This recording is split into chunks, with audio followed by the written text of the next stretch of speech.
नमस्कार। आकाशवाणी कटक आंचलिक संवाद पढ़ुछंती सरिता साहू। मुख्य संवाद क्षेत्रीय जांच पर राज्यर राशन कार्ड हिताधिकारी चूड़ांत तालिका प्रकाश पाइब सूचना देले खाद्य जोगाण मंत्री। विशिष्ट सारस्वत साधक पद्मभूषण कवि रमाकांत रथଙ୍କ परलोक राष्ट्रपति राज्यपाल एवं मुख्यमंत्री समेत बहु मान्यगण्य व्यक्ति शोक प्रकाश। ग्रीष्म प्रवाह को दृष्टि रखी विद्यालयगुड़िक सकाळुआ खोलिबापई नियाजिब पदक्षेप कहिले विद्यालय गणशिक्षा मंत्री।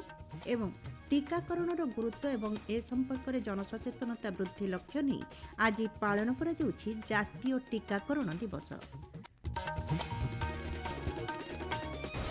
राज्य में योग्य राशन कार्ड हिताधिकारी क्षेत्रीय जांच करा परे राशन कार्ड हिताधिकारी चूड़ांत तालिका प्रकाश पाइब बोली खाद्य जोगाण मंत्री कृष्णचंद्र पात्र कहिसंति। वर्तमान सुधा 30,734 लोक ई-केवाईसी करिनथिबा मंत्री सूचना दैछंती।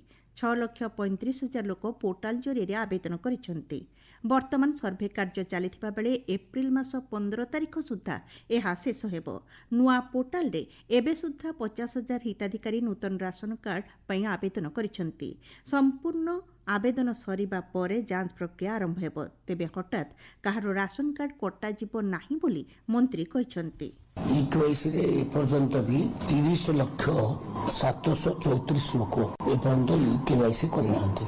आ जो स्पीड रे ई-केवाईसी होउथला आ से ई-केवाईसी होने दिन को 1,000-1,200 ए टाइप रो लोक करचंती ई-केवाईसी। 31 मार्च भीतर जाना पड़िबो को माने रहिले ई-केवाईसी कले को न कले। जो माने ई-केवाईसी लास्ट रे करिवे नाही से मानकर मध्य आमे घर को घर ऑफिसर मान जाईकरी सर्वे करिवे। विशिष्ट सारस्वत साधक पद्मभूषण कवि रमाकांत रथଙ୍କର 91 वर्ष बयसरे भुवनेश्वर स्थित तांको बासभवन रे आज सकाळे परलोक होई जाईछि। श्री रथଙ୍କ वियोगरे साहित्य जगतरे शोकर छाया खेली जाईछि। 1934 मसीहा डिसेम्बर मास 13 तारिख दिन रमाकांत रथ कटक रे जन्मग्रहण करथिले। इंग्राजी भाषा साहित्यर रेभेन्सा कॉलेज रु स्नातकोत्तर डिग्री हासिल करिबा परे 1957 मसीहा रे भारतीय प्रशासनिक सेवारे से जोग देथिले। 1992 मसीहा रे ओडिशार मुख्य शासन सचिव थिबा बेले श्री रथ अवसर ग्रहण करथिले। संदिग्ध मृगया, सप्तम ऋतु, सचित्र अंधार, श्रीराधा एवं श्रेष्ठ कविता आदि संकलन आदि बहु पाठक्य आदृति लाभ करिछि। 1978 मसीहा रे कविता संकलन सप्तम ऋतु पई श्री रथ केन्द्र साहित्य एकाडेमी पुरस्कार पाइथिले। 1992 मसीहा रे सरस्वती सम्मान रे से सम्मानित होइथिले। 1993 रु 1998 जे श्री रथ केन्द्र साहित्य एकाडेमी रो उपसभापति एवं 1998 रु 2003 पर्यंत सभापति भाबरे कार्य करिथिले। श्री रथ तृतीय ओडिया भावे 2009 रे सम्मानजनक साहित्य एकाडेमी फेलोशिप लाभ करथिले। 2006 मसीहा पद्मभूषण उपाधि रे तांको भूषित करा जायथिला। एथिसह सारला पुरस्कार, विशुभ पुरस्कार, जगन्नाथ दास सम्मान, साहित्य भारती सम्मान आदि पुरस्कार लाभ करथिले। तांको रचित काव्य कविता इंग्राजी और 8टी भारतीय भाषा रे अनुदित होईछि। कवि रमाकांत रथଙ୍କ वियोगरे राष्ट्रपति द्रौपदी मुर्मू शोक प्रकाश करी सामाजिक गणमाध्यम कहिसंति ओडिया साहित्य को तांकर अवदान चिरस्मरणीय होई रहिबो।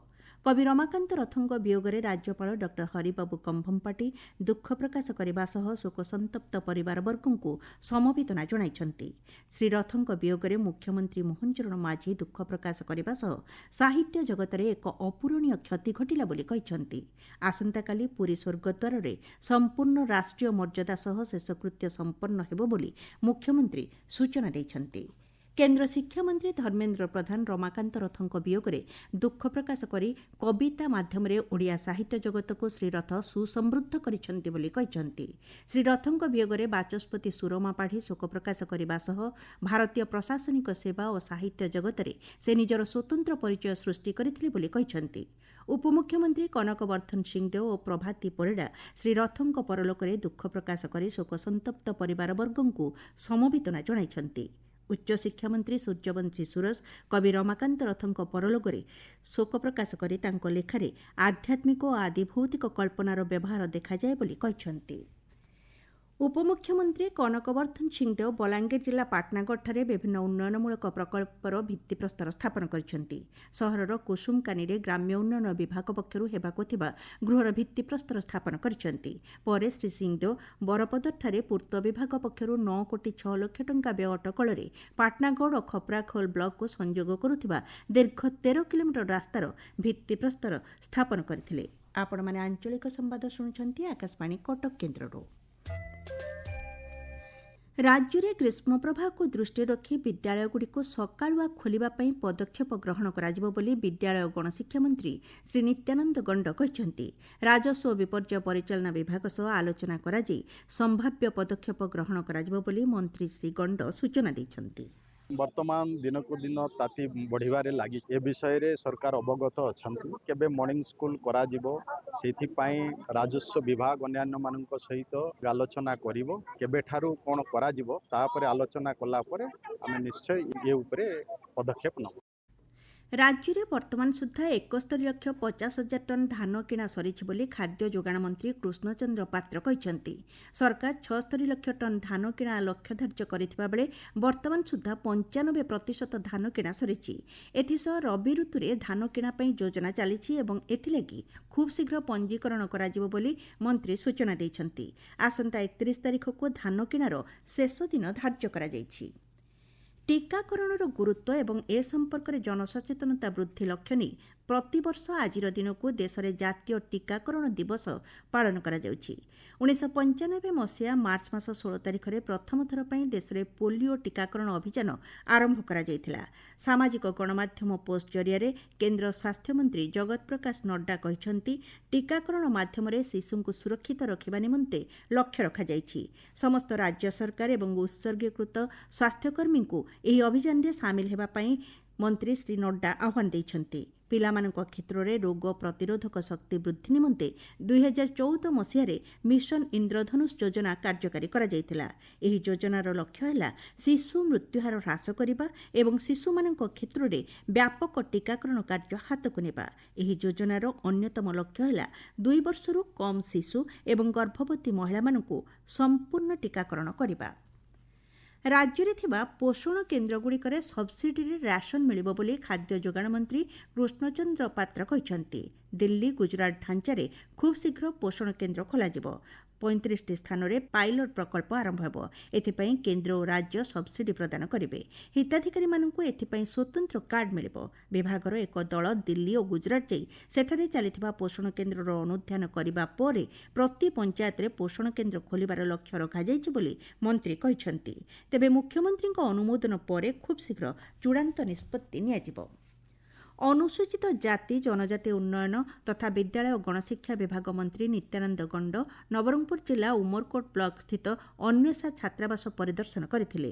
ଛାତ୍ରାବାସର ସୁପରିଚାଳନା ଉପରେ ମନ୍ତ୍ରୀ ଗୁରୁତ୍ୱ ଦେବା ସହ ବ୍ୟବସ୍ଥାରେ ତ୍ରୁଟି ହେଲେ ଦୃଢ଼ କାର୍ଯ୍ୟାନୁଷ୍ଠାନ ଗ୍ରହଣ କରାଯିବ ବୋଲି କହିଥିଲେ। ଏହି ଅବସରରେ ହଷ୍ଟେଲ ଅନ୍ତେବାସୀଙ୍କ ସହ ମନ୍ତ୍ରୀ ଆଲୋଚନା କରି ସେମାନଙ୍କର ସୁବିଧା ଅସୁବିଧା ସମ୍ପର୍କରେ ପଚାରି ବୁଝିଥିଲେ। ଭଦ୍ରକ ଜିଲ୍ଲା ଜୁନିୟର ରେଡ୍କ୍ରସ ପ୍ରଶିକ୍ଷଣ ଶିବିର ବିନ୍ଦୁ ମାଧବ ବାଗୁରାଇ ବିଦ୍ୟାଳୟଠାରେ ଆୟୋଜିତ ହୋଇଯାଇଛି।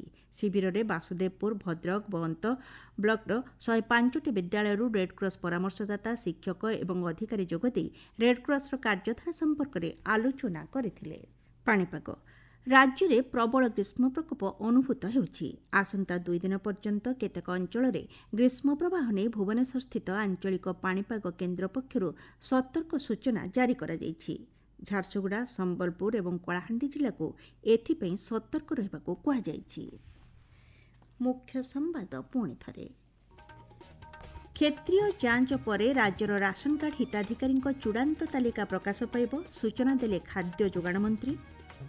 ବିଶିଷ୍ଟ ସାରସ୍ୱତ ସାଧକ ପଦ୍ମଭୂଷଣ କବି ରମାକାନ୍ତ ରଥଙ୍କ ପରଲୋକ। ରାଷ୍ଟ୍ରପତି, ରାଜ୍ୟପାଳ ଏବଂ ମୁଖ୍ୟମନ୍ତ୍ରୀଙ୍କ ସମେତ ବହୁ ମାନ୍ୟଗଣ୍ୟ ବ୍ୟକ୍ତିଙ୍କ ଶୋକ ପ୍ରକାଶ। ଗ୍ରୀଷ୍ମ ପ୍ରବାହକୁ ଦୃଷ୍ଟିରେ ରଖି ବିଦ୍ୟାଳୟଗୁଡ଼ିକୁ ସକାଳୁଆ ଖୋଲିବା ପାଇଁ ନିଆଯିବ ପଦକ୍ଷେପ, କହିଲେ ବିଦ୍ୟାଳୟ ଓ ଗଣଶିକ୍ଷା ମନ୍ତ୍ରୀ। ଏବଂ ଟିକାକରଣର ଗୁରୁତ୍ୱ ଏବଂ ଏ ସମ୍ପର୍କରେ ଜନସଚେତନତା ବୃଦ୍ଧି ଲକ୍ଷ୍ୟ ନେଇ ଆଜି ପାଳନ କରାଯାଉଛି ଜାତୀୟ ଟିକାକରଣ ଦିବସ। ଆଞ୍ଚଳିକ ସମ୍ବାଦ ବର୍ତ୍ତମାନ ପାଇଁ ଏତିକି। ପରବର୍ତ୍ତୀ ସମ୍ବାଦ ଆପଣମାନେ ଶୁଣିପାରିବେ ସନ୍ଧ୍ୟା 6:45 ମିନିଟ୍ରେ।